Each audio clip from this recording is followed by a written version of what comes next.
ഇത് ദൃശ്യം സിനിമയുടെ റിവ്യൂ ആയിട്ട് എടുക്കരുത്. ഇതെൻ്റെ ഒരു പേഴ്സണൽ ഒപ്പീനിയൻ മാത്രമാണ്. ദൃശ്യം 1, 2, 3 ഇങ്ങനെ ഒരു ഫ്രാഞ്ചൈസ് ആയിട്ട് പോയിക്കൊണ്ടിരിക്കുകയാണ്. പേഴ്സണലി ദൃശ്യം 1 നമുക്കത് പറയുമ്പം അതിലൊരു കൊലപാതകം നടക്കുന്നു. അത് ഒരു ഗൃഹനാഥൻ എന്ന രീതിയിൽ അത് മറ്റുള്ളവരെ കുടുംബത്തിലുള്ളവരെ അഫക്റ്റ് ചെയ്യാതെ അത് എങ്ങനെ ഒളിപ്പിച്ചു വെക്കാൻ നോക്കുന്നു എന്നുള്ള രീതിയിലോട്ട് പോയി.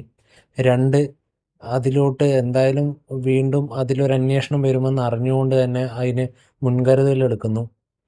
വേണ്ട കാര്യങ്ങളെല്ലാം ചെയ്ത് അതിന് അവർക്ക് കർമ്മം ചെയ്യാനുള്ള സംഭവങ്ങളും കൊടുത്ത് അതവിടെ തീർന്നതായിരുന്നു. പിന്നെയും എന്തിനാണ് ഈ ദൃശ്യം 3 എന്ന് എനിക്ക് ഈ മൂന്നാമത്തെ പടം വരുമ്പോൾ എനിക്കത് കണ്ടപ്പോൾ എന്തിനു വേണ്ടിയായിരുന്നു എന്നുള്ളൊരു ഇത് തോന്നുന്നുണ്ട്. മറ്റ് 2 സിനിമ കണ്ടപ്പോഴും ഫസ്റ്റ് സിനിമ ഓബ്സല്യൂട്ട്ലി അത് ഒരു ക്ലാസിക്കായി അത് മാറി നിൽക്കുന്ന പടമാണ്. 2 വരുമ്പോൾ അതെന്താണെന്നുള്ളൊരു സംഭവം ചോദ്യം ഉണ്ടായിരുന്നു. ഇതിപ്പം എന്തിനാണ് എന്നുള്ളൊരു ചോദ്യത്തിലോട്ട് പോയി. കാരണം ഇങ്ങനൊരു പടത്തിൻ്റെ ആവശ്യകത ഉണ്ടായിരുന്നോ? എന്തോ ഒരു ഇത് ഇങ്ങനെ കൊണ്ടുപോകാൻ വേണ്ടി എന്തോ ഉണ്ടാക്കി ക്രിയേറ്റ് ചെയ്ത് അത് എവിടെയും എത്താതെ പലയിടത്തും എനിക്ക് പലതും കണക്റ്റ് ആവാതെ ഇരിക്കുകയും ഒക്കെ ഉണ്ടായിരുന്നു. അത് ഒരു OTT ഇറങ്ങുന്ന സമയത്ത് വേണമെങ്കിലും ഒന്ന് വിശദമായിട്ട് സംസാരിക്കാനുള്ളതുണ്ട്. കാരണം കുറേ ഭാഗങ്ങൾ ജോർജ് കുട്ടി ചിന്തിക്കാത്തതാണോ?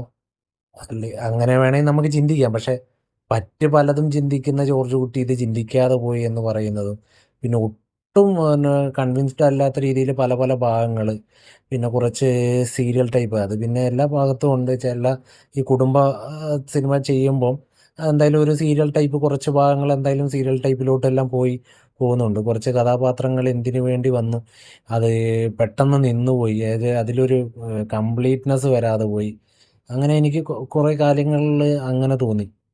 എന്നിരുന്നാലും വൺ ടൈം വാച്ചബിൾ ആണ്. കാരണം ഇതെന്തായാലും നല്ല രീതിയിൽ കളക്ഷൻ നേടും. കാരണം 1 കണ്ടവരും 2 കണ്ടവരും എന്താണ് 3 എന്ന് കാണാൻ വേണ്ടി ഒരു തിയേറ്റർ വിസിറ്റ് എന്തായാലും നടത്തും. അങ്ങനെ വരുന്നവർക്ക് എന്തായാലും വൺ ടൈം വാച്ചബിൾ ആണ്. പക്ഷെ എൻ്റെ പേഴ്സണലി ഒപ്പീനിയൻ എന്താണെന്ന് വെച്ചിട്ടുണ്ടെങ്കിൽ എനിക്കിത് വർക്കായില്ല. ഈ പടം എനിക്കത് ഒരു നല്ലൊരു വർക്കായിട്ട് തോന്നിയില്ല. അത് എൻ്റെ മാത്രം ഒപ്പീനിയൻ ആയിരിക്കാം. പല പല കാരണങ്ങൾ അതിനുണ്ട്. അതിപ്പം പറഞ്ഞിട്ടുണ്ടെങ്കിൽ പലതും സ്പോയിലേഴ്സായിട്ട് മാറുന്നത് കൊണ്ടും ഞാനത് പറയുന്നില്ല. OTT വരുമ്പോൾ നമുക്കൊന്ന് വിശദമായിട്ട് സംസാരിക്കാം എന്ന് തോന്നുന്നു. എങ്കിലും ഒരു 10ൽ എനിക്ക് നോക്കുകയാണെങ്കിൽ ഒരു 6 മാർക്ക് 6 പോയിന്റ് ഞാൻ ഇതിന് കൊടുക്കും. കാരണം ആ മേക്കിങ്ങും രീതിയിലെല്ലാം വെച്ചിട്ട് അങ്ങനെ വേണമെങ്കിൽ കൊടുക്കാം.